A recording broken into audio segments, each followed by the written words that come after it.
नमस्कार, news are के खास कार्यक्रम मुद्दा ऑन टाइम में आपका बहुत स्वागत है और मैं हूं आपके साथ नवजीत कौर। आज हम इस कार्यक्रम में बात करेंगे छत्तीसगढ़ के बस्तर में हो रहे विकास को लेकर, जिस पर प्रदेश में एक बार फिर से सियासत तेज हो गई है। क्या है पूरा मामला, जानते इसी कार्यक्रम में। तो चलिए शुरू करते हैं मुद्दा ऑन टाइम।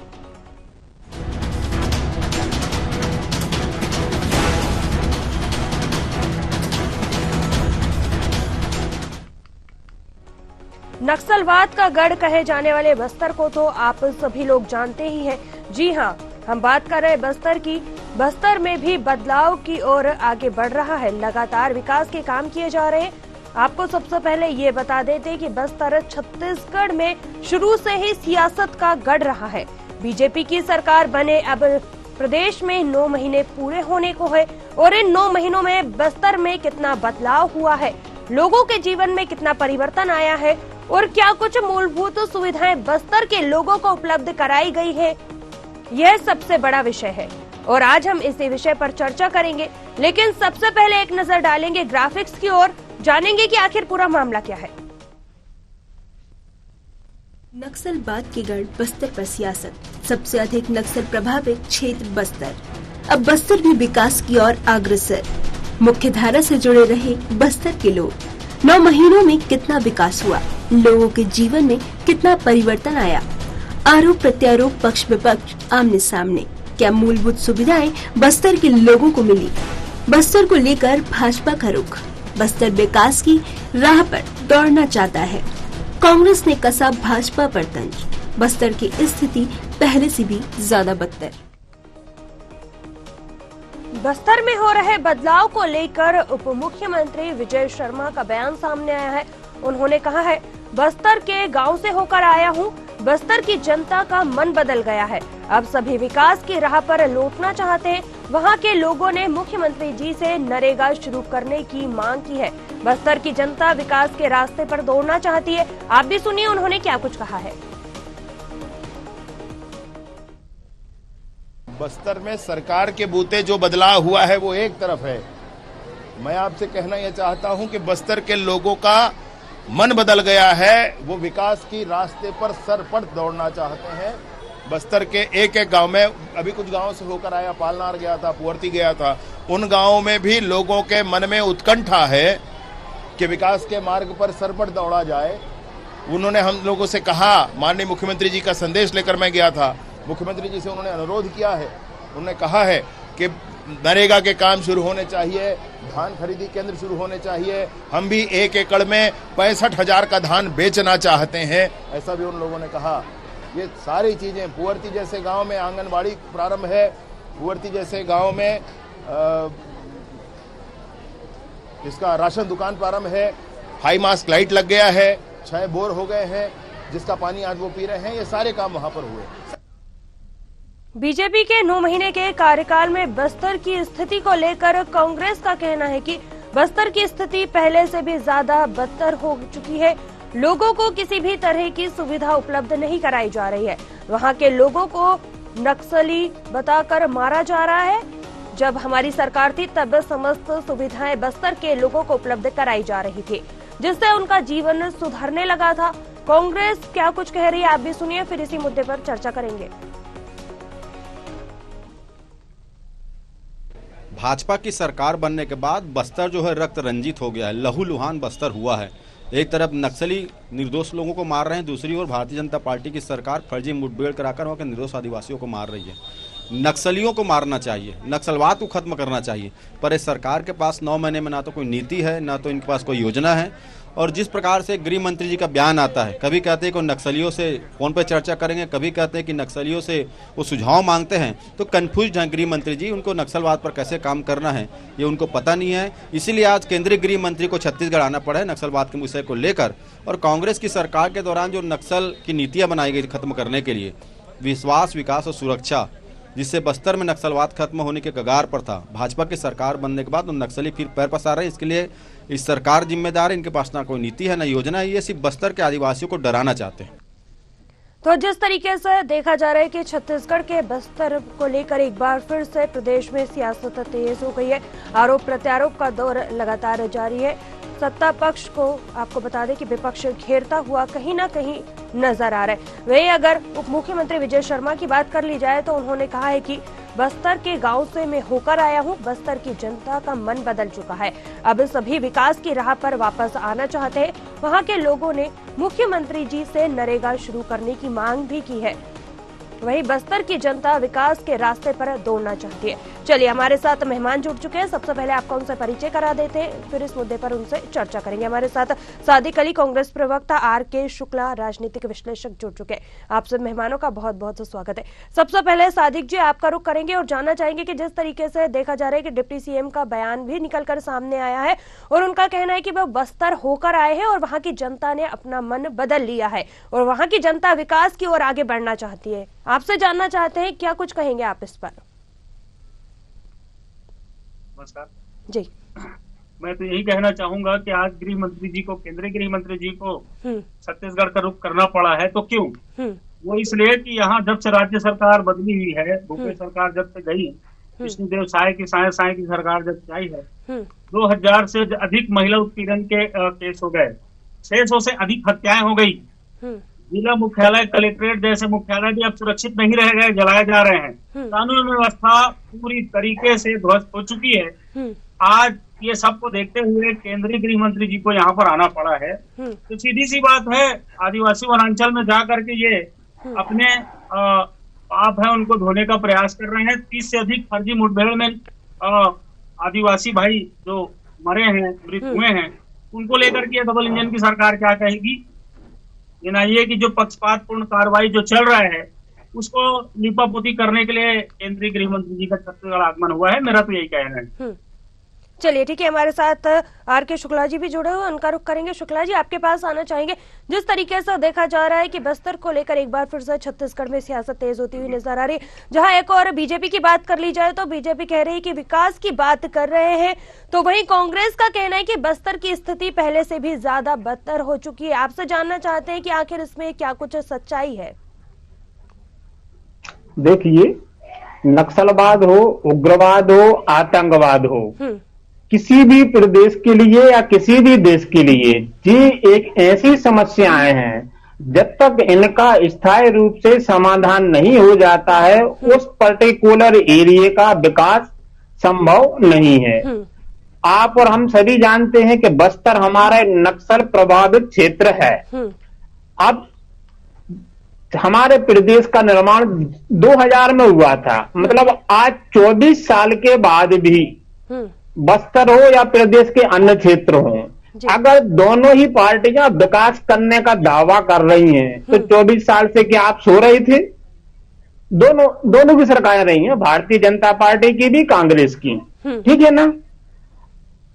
इसका मतलब क्या है कि दोनों ही पार्टियां अपने अपने समय में जब जिसको सरकार में आने का मौका मिलता है सिर्फ सत्ता सुख भोगती हैं और जनता के जो मौलिक अधिकार है या मौलिक काम है, जो अनिवार्य सेवाएं हैं, उनकी तरफ सरकारों का ध्यान नहीं रहता। अब हम आते हैं आज के मुद्दे पर कि पिछले 9 महीने में बस्तर का कितना विकास हुआ या कितना बदलाव आया।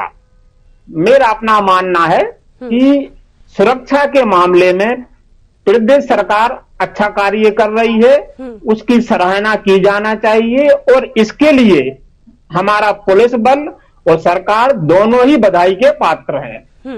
अब सवाल उठता है कि उसमें क्या 9 महीने में बदलाव आया, क्या विकास हुआ? तो ये बिल्कुल प्रैक्टिकल चीज है कि 9 महीने में किसी भी सरकार को किसी भी क्षेत्र में रातों रात विकास का कोई मॉडल आके वो सबूत नहीं दिखा सकते, ठीक है ना?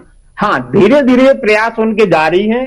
अब वो प्रयास आने वाले समय में दिखाई देंगे, लेकिन क्योंकि बस्तर अशिक्षित शिक्षा के मामले में काफी पिछड़ा हुआ क्षेत्र है, जब तक सरकार पूरे बस्तर के दूरवर्ती गांवों में, इलाकों में शिक्षा का प्रचार प्रसार पर जोर नहीं देती है, तब तक वहां शायद नक्सलवाद की समस्या पूर्ण रूप से समाप्त नहीं हो पाएगी। सरकार को चाहिए कि शिक्षा का विकास करे और शिक्षा के साथ साथ जो वहां जैसे कि नरेगा स्कीम है वो भी लागू करे, लोगों को रोजगार मिलेगा तो वो नक्सलवाद से ऑटोमेटिक दूर होते जाएंगे। तो कहीं जब सुरक्षा की भावना आ जाएगी तब कहीं जाके विकास का मॉडल दिखाई देगा, अन्यथा सिर्फ और सिर्फ कोरी गपबाजी दोनों पार्टियां करती रहेंगी, वो उन पर आरोप लगाएंगे, वो उन पर आरोप लगाएंगी। जनता जहां है वहीं पड़ी रहेगी जैसी कि पिछले 24 साल से पड़ी है। चलिए ठीक है, सादिक जी आपका रुख करेंगे और आपसे जानना चाहेंगे कि जिस तरीके से कांग्रेस का कहना है कि कांग्रेस की सरकार थी तो बस्तर में स्थिति अच्छी थी, लोगों को मूलभूत सुविधाएं जो है वो मिल रही थी, लेकिन जिस तरीके से अभी बीजेपी की सरकार है लोग मूलभूत सुविधाओं के चलते भी परेशान होते हुए दिखाई दे रहे, इस पर आप क्या कहेंगे? अभी मुख्यमंत्री उप मुख्यमंत्री जी का भाषण हमने सुना कि बस्तर का मन बदल रहा है, बस्तर को मैंने पढ़ लिया है, वो विकास की राह में आना चाहते हैं, ऐसा वो नाना प्रकार के अपने मुख्तार बिंदु से भाषण दे रहे थे। चुनाव में अच्छा लगता है ये भाषण। हमारे वरिष्ठ सम्मानित पत्रकार महोदय भी बैठे हैं जो कि राजनीतिक विश्लेषज्ञ हैं, शुक्ला जी, बहुत ही विनम्रता पूर्वक ये बात कहना चाहूंगा। NMDC का मुख्यालय आज भी बस्तर में नहीं है, तेलंगाना की राजधानी हैदराबाद में है। चूंकि 15 साल तक भारतीय जनता पार्टी की सरकार थी, अभी हमारी सरकार थी, केंद्र में सरकार है अभी NDA की, भाजपा की। मैं तो यही कहना चाहूंगा कि बस्तर से सारे लव अयस्क निकाले जाते हैं। पहले जब यातायात के साधन नहीं थे तो वहां पर NMDC का मुख्यालय तेलंगाना के राजधानी हैदराबाद में होना ये समझ में आता था कि चलो आवागमन का साधन नहीं है, लेकिन अब चूंकि आवागमन के साधन हो चुके हैं, सर्व सुविधा संपन्न युक्त हमारा वो उस तरह का एरिया हो चुका है, तो अभी भी वहां NMDC का मुख्यालय हमारा बस्तर क्यों नहीं हो सकता? इस दिशा में ये डबल इंजन की सरकार क्या कर रही है?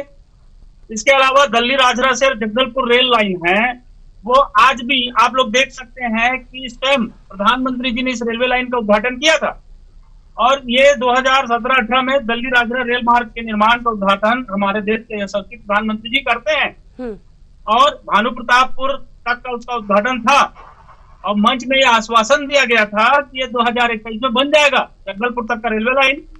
अगर आदिवासी समाज से और हमारे बस्तर के भाइयों से इतना ही प्रेम है, आज भी वो यात्री ट्रेनें सर पर दौड़ती वहां जगदलपुर तक, लेकिन आप देख सकते हैं गुदुम तक वो रेलवे ट्रैक है। तो बस्तर का इतना ही चिंता है तो वो रेलवे ट्रैक या वो रेलवे लाइन जगदलपुर तक चले जाना चाहिए था। भारतमाला परियोजना आज जगदलपुर से क्यों नहीं जोड़ा जा रहा है? आप देख सकते हैं भारतमाला उड़ीसा के नवरंगपुर से होकर के जा रही है और नगरनार से भारतमाला की दूरी 32 किलोमीटर के आसपास है। केंद्र सरकार जगदलपुर से भारतमाला तक जोड़ने पहल करे या NMDC नगरनार से भारतमाला तक सड़क निर्माण करवाए। तो अगर आदिवासियों की और बस्तर की हितों की इतनी ही चिंता है तो ये सारे प्रोजेक्ट पे वो ध्यान क्यों नहीं देते? नरेगा चालू करेंगे, विकास की राह में आना चाहते हैं, ऐसा बोल करके वो दिग्भ्रमित न करे। क्षेत्र की जनता जो है समझदार हो चुकी है। जी शुक्ला जी आपके पास आना चाहेंगे, जिस तरीके से यहाँ पर सादिक जी आरोप लगाते हुए बीजेपी पर कहीं ना कहीं नजर आ रहे, क्या कहेंगे आप इस पर? देखिए सादिक जी ने अभी जो उनकी भाषा में आरोप हैं या जो सुझाव हैं जी, मैं उनसे सहमत हूं। इसमें कोई दो मत नहीं है कि पिछले 12-13 साल से भारतीय जनता पार्टी की सरकार केंद्र में है, लगभग 15 साल भारतीय जनता पार्टी की सरकार छत्तीसगढ़ में रही है, ठीक है। और दूसरी तरफ कांग्रेस 8-9 साल रही है, क्योंकि 24 साल में से 15 साल निकल कर 9 साल कांग्रेस रही है। तो निश्चित रूप से यहां पर भारतीय जनता पार्टी का जवाबदारी कहीं ज्यादा बड़ी हो जाती है, क्योंकि प्रदेश की जनता ने आपको बार बार मौके दिए हैं। रहा सवाल बस्तर के विकास का है, तो अभी जो सादिक जी ने 2-3 उदाहरण दिए कि जैसे कि जिन NSDC का मुख्यालय निश्चित रूप से बिस्तर में आना चाहिए, भारतमाला से जगदलपुर को जोड़ा जाना चाहिए, रोडों का विकास भी होने चाहिए, रेल मार्गों का भी निर्माण होना चाहिए। और साथ ही साथ में अगर बस्तर में छत्तीसगढ़ सरकार के द्वारा कोई उद्योग की स्थापना की जाती है तो उस एरिया का विकास भी होगा और नक्सलवाद ऑटोमेटिक समाप्त हो जाएगा। चलिए ठीक है, हमारे साथ सादिक जी भी जुड़े। सादिक जी, अगर देखा जाए तो नक्सलवाद को जड़ से खत्म करने की बीजेपी यहाँ पर एक और बात करती है। वही अगर केंद्रीय गृह मंत्री अमित शाह की बात कर ली जाए तो उनका 3 दिवसीय दौरा है और इस दौरे के तहत वो जो है नक्सलवाद के खिलाफ जो है कार्रवाई और जिस तरीके से रणनीति बनाने की बात की जा रही है उस पर भी ध्यान देंगे। क्या कहेंगे इस पर? जी, हम तो बिल्कुल ये केंद्रीय गृह मंत्री जी जब भी आते हैं तो यहाँ आकर के वो भाषणबाजी करके और बस आप समझ रहे हैं वो क्या करके चले जाते हैं। मैं तो यही चाहूंगा कि अभी केंद्रीय गृह मंत्री जी आ रहे हैं तो जो मोदी सरकार ने 2006 के वन अधिकार अधिनियम में जो संशोधन किया है, अपने पूंजीपति उद्योगपति मित्रों को जो जल जंगल जमीन के अधिकारों में जो आदिवासियों का जो वर्षों से जो अधिकार उनका रहा है देवतुल्य मानते हैं, तो अपने साथियों को वो खनिज या खनन करने के लिए जो उस नीति में संशोधन किए हैं, अभी वो उन 2006 के वन अधिकार अधिनियम के जो महत्वपूर्ण प्रावधान है वो मोदी जी जो शिथिल किए हैं उसको लेकर के क्या हमारे अमित शाह जी माफी मांगेंगे, ये हमारा बिल्कुल ध्यान रहेगा इस तरफ। इसके अलावा जो एनआईए की जो पक्षपातपूर्ण जो कार्रवाई है उस पर भी क्या वो माफी मांगेंगे। टेरर फंडिंग मामलों में भाजपा के पूर्व मंत्री के जो भाई है पेखन गागड़ा है ना, ये भाजपा के जिला उपाध्यक्ष पर 91 करोड़ उगाही का आरोप है। एनआईए की जो कार्रवाई हुई थी, सादिक जी आपको दबाव में छोड़ा गया। सादिक जी आपको रोकना चाहिए। हमारे साथ कृतिका जैन जी भी जुड़ चुके हैं। कृतिका जी, आपका बहुत स्वागत है, आपका रुख करेंगे। जिस तरीके से देखा जा रहा है कि छत्तीसगढ़ में एक बार फिर से बस्तर को लेकर सियासत होती हुई नजर आ रही है। वही अगर बात कर ली जाए तो विपक्ष भी सत्ता पक्ष को कहीं ना कहीं घेरता हुआ नजर आ रहा है और जिस तरीके से डिप्टी सीएम का बयान निकलकर सामने आया था उस पर कांग्रेस जो है तंज कसती हुई नजर आ रही है। क्या कहेंगे आप इस पर? हक ही नहीं होता। जब वो 5 साल सरकार में रहे उन्होंने कोई काम नहीं किया। बस्तर, इतनी सुंदर बस्तर को इन्होंने धर्मांतरण के चपेट में ला दिया। नक्सल को इन्होंने हमेशा से संरक्षण दिया है, उनका पालन पोषण किया है। नक्सल विचारधारा के लोग इनके सलाहकार हैं, तो इनको तो बोलना भी नहीं चाहिए। और ये दल वाली जो राजनीति ना, दल के दलदल से बाहर आकर के इनको समर्थन करना चाहिए। अगर हम नक्सलियों के प्रति काम कर रहे हैं, वहाँ पे नक्सलवाद को खत्म कर रहे हैं। आज आप देखिए, इनके सरकार में मैंने कभी नहीं सुना कि नक्सलवाद के इतने लोगों ने समर्पण किया या इनके लोगों ने कहीं नियत नलानार के रूप में कोई काम किया। आत्मसमर्पण की आप बात नहीं सुनेंगे, कभी नक्सलियों पे हमला नहीं सुनेंगे, क्योंकि ये तो उनका साथ काट करके चलते हैं ना। इनको राजनीति के लिए उनकी जरूरत है, वरना इनकी राजनीति तो ठप हो जाएगी। मैं लेट से जुड़ी पर कुछ बातों को मैंने सुना। रही बात नगर नार वाली, तो भाई हम अपने वादे पे खरे उतरेंगे। आपकी तरह औने पौने दाम पर आयरन को खरीद करके नहीं बेचेंगे, आप उसकी चिंता ना करें। हमने उसे अभी बेचा तो नहीं है ना। और आपको बता देती हूँ कि औने पौने दाम पे जिस प्रकार कांग्रेस काम करती है ना, फर्जी काम बिल्कुल हुए कांग्रेस के समय पे, लेकिन वो कागजी काम हुए, सिर्फ कागजों पे काम हुए हैं। और आप सड़क भी देखेंगे तो कागज पे बने हुए देखेंगे। उनको कोई भी काम मैं देखने नहीं मतलब आज 5 साल में मुझे नहीं लगता अगर काम किए होते ना तो बस्तर जो कांग्रेस का गढ़ कहलाती है वहां पर कांग्रेस को इतनी मुंह नहीं आनी पड़ती ना। मतलब वहां भाजपा की इतनी सीटें आई हैं, चाहे वो सांसद के रूप में हो चाहे विधायक के रूप में हो। इससे पता चलता है कि बस्तर के लोग भाजपा के साथ हैं, भाजपा की सोच को समझ पा रहे हैं। वो उनको विकास वहां दिख रहा है कि भाजपा सबका साथ सबका विकास चाह रही है और उसके लिए काम भी कर रही है। चलिए, आज आप देख सकते हैं कुंवरती गांव जो गढ़ है वहाँ नक्सलियों के हिसाब से वहाँ का गढ़ माना जाता है। वहाँ पर हमारे लोग, आज हमारे डिप्टी सीएम साहब वहाँ पे जा करके आते हैं। वहाँ के लोग हमारे साथ रायपुर आते हैं, शहर को जानते हैं, देखते हैं। ये एक बहुत बड़ी उपलब्धि है भाजपा के लिए। चलिए ठीक है, ठीक है कृतिका जी, सादिक जी से इसका जवाब ले लेते हैं। सादिक जी, कहीं ना कहीं नक्सलवाद को संरक्षण देने की यहाँ पर बात की जा रही है, क्या कहेंगे इस पर जल्दी से? हमारी बीजेपी के प्रवक्ता महोदया को मैं ये याद दिला देना चाहूंगा कि इन्हीं के शासनकाल में झीरम का बड़ा कांड हुआ था। नक्सलियों को पालन पोषण करने का काम भारतीय जनता पार्टी किस तरीके से अपने राजनीतिक फायदे के लिए करती है पूरी दुनिया देख चुकी है। हमारे 25 वो तो समझ में आ गया ना, भविष्य थे, उनकी शहादत हुई थी। उनकी शहादत सुन लीजिए, सुनने का भी हिम्मत रखिए।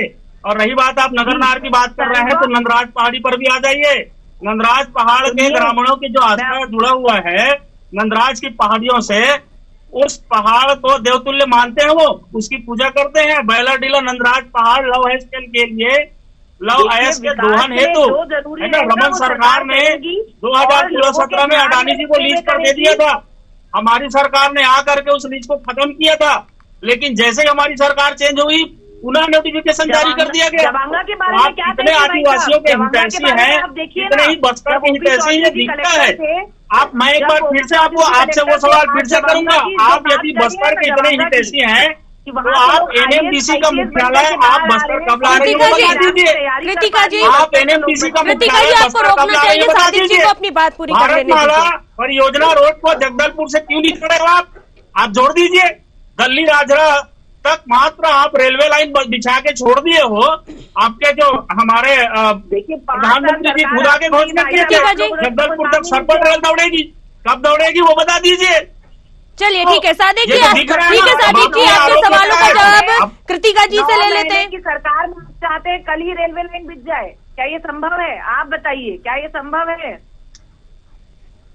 नक्सल पर बात करनी चाहिए। आप तो वहाँ के सुरक्षा बलों पर भरोसा नहीं करते, आप उन पर मनोबल उनका कमजोर कर रहे हैं। आप 2017-18 में खुद उस निर्माण का उद्घाटन हुआ था बिना सुरक्षा। 2017-18 में ये आज की बात नहीं है। हमारे जो साथी प्रवक्ता हैं, मुखर प्रवक्ता है, उनसे मैं ये जानना चाहूंगा, भानु प्रतापपुर से जो सरपट जो रेलवे दौड़ेगी जगदलपुर तक, ये अभी की बात नहीं है। मैं कल हो जाए ऐसा नहीं बोल रहा हूँ, ये 2017-18 में उद्घाटन किया गया था हमारे प्रधानमंत्री जी के द्वारा। और बीच में तो ये ट्रेन अभी तक जगदलपुर तक क्यों नहीं गई? आपकी सरकार ने क्या किया? इसके अलावा ये आजकल की बात नहीं है, इस बात को बीते लगभग 5-7 साल हो चुके हैं। चलिए ठीक है सादिक जी, आपको रोकना चाहूंगी, सादिक जी आपको रोकना चाहूंगी। कृतिका जी, आपको भी हमारे साथ आर के शुक्ला जी भी जुड़े हैं। शुक्ला जी, आपके पास आना चाहेंगे। जिस तरीके से देखा जा रहा है कि बीजेपी अपने दावे करे और कांग्रेस अपने दावे करे, अगर बस्तर की जनता की बात कर ली जाए तो वाकई बस्तर की जनता को इन योजनाओं का लाभ मिल भी पाता है, यानी उन तक पहुंच भी पाती है यानी योजनाएं? आपसे जानना चाहेंगे। देखिए, मैंने पूर्व में ही कहा था कि नक्सलवाद हो, उग्रवाद हो या आतंकवाद हो, ये विकास के या राष्ट्र के या प्रदेश के सबसे बड़े दुश्मन हैं। तो सबसे पहले तो इन तीनों का या नक्सलवाद का सफाया होना अनिवार्य है। जब तक ये नहीं होता है विकास अपनी रफ्तार से नहीं हो पाएगा। सवाल उठता है, जब 17-18 रेल लाइन का ना उद्घाटन किया गया था तो आज 9 साल के बाद वो लाइन पूर्ण क्यों नहीं हो पाई? इसके लिए निश्चित रूप से भाई जब सैंक्शन हो गया था, ठीक है ना, तो उसमें प्रदेश सरकार का रोल क्या बचता है? सेंट्रल रेलवे लाइन बिछाना सेंट्रल गवर्नमेंट का काम है और उनका अधिकार क्षेत्र भी है, इसमें प्रदेश सरकार की ज्यादा भूमिका नहीं रहती है। लेकिन अगर दूसरे प्रकार के विकास नहीं हुए हैं, रोड नहीं बने हैं या अन्य सुविधाओं का अभाव है, बुनियादी सुविधाएं नहीं है, तो इसके लिए भारतीय जनता पार्टी को निश्चित रूप से कार्य करना चाहिए। क्योंकि बस्तर की जनता ने भारतीय जनता पार्टी को पूरा विश्वास किया है, अपना समर्थन दिया है, तो उनकी नैतिक और मौलिक जवाबदारी ज्यादा बन जाती है बजाय कांग्रेस के। बिल्कुल, भाजपा इसके लिए मैं इसके लिए जवाब देना चाहूंगी।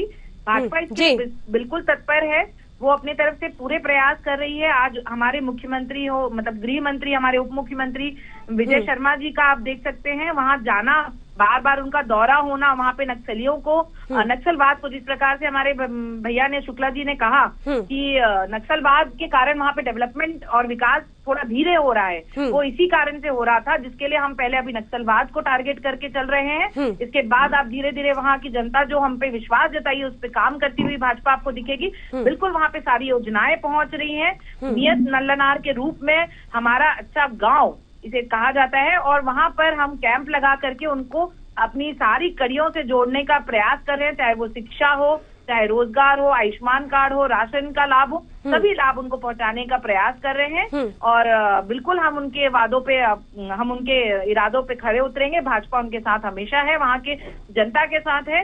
जब उन्होंने हम पे विश्वास जताया तो हम उन्हें निराश नहीं होने देंगे। चलिए, बिल्कुल ये तो देखने वाली बात होगी कि आखिर कितना विकास हो पाता है और कितना विकसित हो पाता है। चलिए, आप सभी मेहमानों का जुड़ने के लिए बहुत बहुत धन्यवाद। तो जिस तरीके से देखा जा रहा है कि छत्तीसगढ़ में, आपको बता दें कि छत्तीसगढ़ के बस्तर को लेकर एक बार फिर से सियासत तेज होती हुई नजर आ रही है।